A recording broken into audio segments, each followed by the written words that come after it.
Women's Declaration for organising this rally. And I'd also like to thank the impromptu choir outside for demonstrating rather graphically that there's some kind of a misunderstanding here, that we are not against trans rights, we are for the rights of women and for the rights of LGBT people, and I look forward to the moment in which we can, instead of us talking here and them shouting outside, that we will be able to sit down and talk to each other.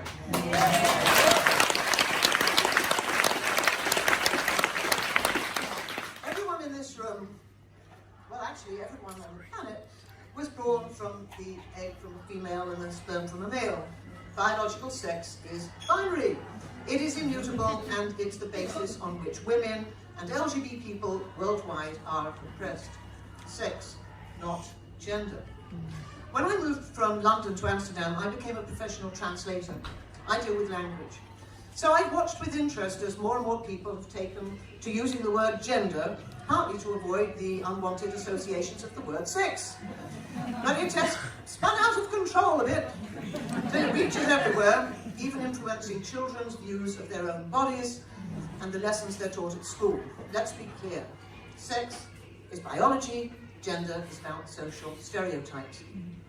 When the candidates for Labour leadership and deputy leadership signed up to a pledge that defamed my organisation, LGBT Alliance, clearly showing that they knew nothing about us, we were proud to be linked with Women's Space UK, which is a fantastic organisation.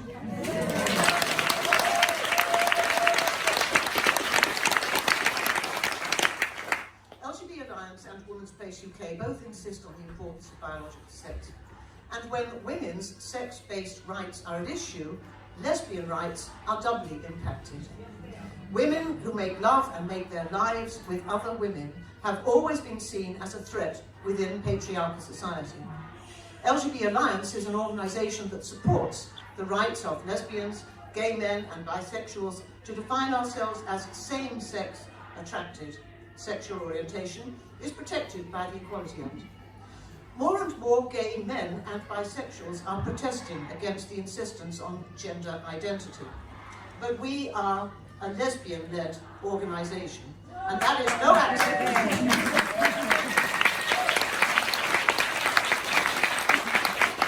What we're seeing now is the worst attack on lesbian rights in my lifetime. Let me give you a few examples. Young women visiting so-called lesbian dating sites report that some 40% of the people who sign up have male bodies. There's been an almost 4,000% increase in the number of girls going to gender clinics and self-IDing as boys in the UK over the past decade. The government has commissioned research into this huge increase, but says it is not in the public interest to tell us who is carrying it out or what the terms of reference are. Meanwhile, hundreds of young women in their 20s now regret transitioning.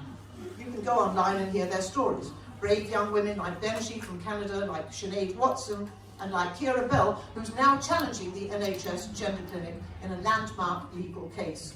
They and hundreds like them question why the medical profession went along with transitioning them instead of giving them the care they needed. They were sure they were trans, and now they know they're lesbian.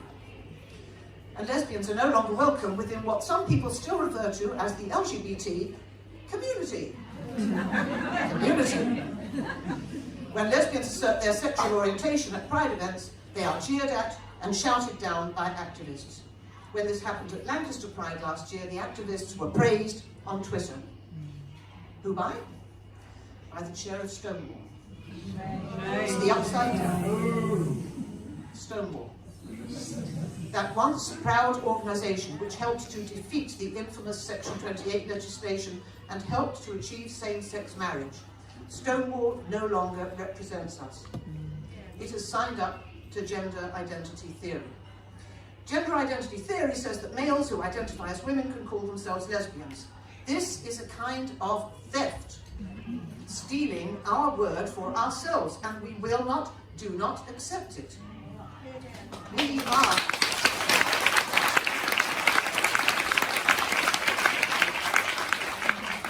LGBT, but we have many allies. Straight women, and men, and trans people too. Trans people who are appalled at the attacks on the rights of women and on those of LGBT people. When they speak out, they often find themselves caught in crossfire. I'm happy that one of our strongest trans allies will be speaking here today. We value all those who support us in our work.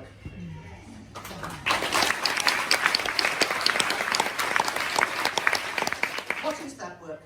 Right now we have 4 priorities. Our first priority is to press pause on the Gender Recognition Reform Bill in Scotland. The bill is described as a minor administrative change that will help a small group of people and leave existing rights intact. That is completely false. Please fill in the consultation. There's just 1 week left. Anyone can do it wherever you are, oddly enough. There are guidelines on our website and on the website of For Women Scotland. Second, we're going to stop the rollout of Stonewall's LGBT inclusive curriculum for primary schools.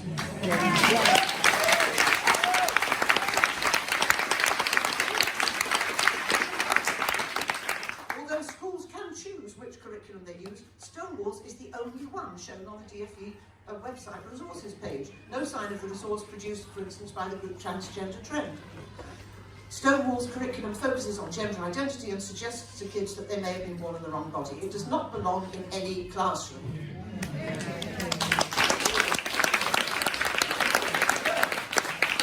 Third, our battle to end the rule of what we call Stonewall law.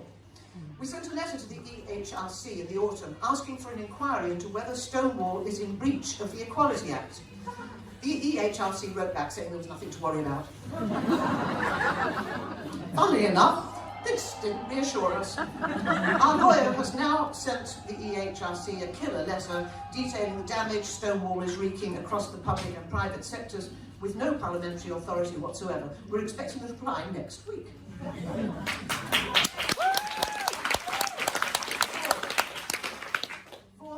A seat at the table everywhere where decisions are made about LGBT issues. For example, the government's LGBT advisory panel consists of 12 people, all 12 of whom support self-ID. No diversity of thought at all. We're in talks with the Government Equalities Office and have requested a meeting with Liz Truss. On top of this, we're doing all the work involved in building a brand new organisation. And we're applying for charitable status and building an organisation to challenge the dominance of those who promote the damaging theory of gender identity.